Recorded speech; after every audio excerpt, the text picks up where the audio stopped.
ದೆಹಲಿಯಲ್ಲಿರುವ ಹಳೆ ಕಾಂಗ್ರೆಸ್ ಕಚೇರಿ ಮೇಲೆ ಕೇಂದ್ರ ಕಣ್ಣು. ಬಂಗ್ಲೆ ಖಾಲಿ ಮಾಡುವಂತೆ ನೋಟಿಸ್ ಜಾರಿ. ಸರ್ಕಾರದ ಈ ನಿರ್ಧಾರಕ್ಕೆ ಕೈ ನಾಯಕರ ಆಕ್ರೋಶ.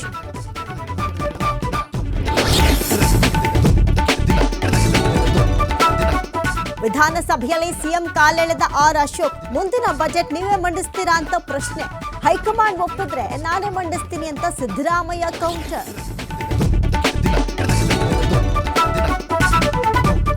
ಇರಾನ್, ಇಸ್ರೇಲ್, ಅಮೆರಿಕ ನಡುವೆ ನಿಲ್ಲದ ಯುದ್ಧ. ಕೊಪ್ಪಳದಲ್ಲಿ ಗ್ರಾಹಕರಿಲ್ಲದೆ ಹೋಟೆಲ್ಗಳು ಖಾಲಿ. ಕಾರ್ಮಿಕರಿಗೆ ಸಂಬಳ ಕೊಡುವುದಕ್ಕೆ ಮಾಲೀಕರ ಪರದಾಟ.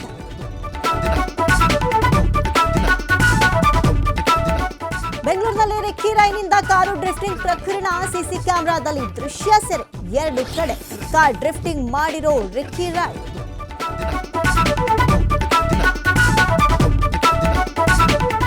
ಚಿಂತಾಮಣಿಯಲ್ಲಿ ಮಹಿಳೆಗೆ ಬೆಂಕಿ ಹಚ್ಚಿ ಕೊಂದಂತಹ ಪ್ರಕರಣಕ್ಕೆ ಟ್ವಿಸ್ಟ್. ಸಹೋದರಿಯನ್ನ ಮಗ ಮದುವೆ ಆಗಿದ್ದಕ್ಕೆ ತಾಯಿಗೆ ಬೆಂಕಿ. 2 ಆರೋಪಿಗಳನ್ನ ಬಂಧಿಸಿದ ಪೊಲೀಸರು.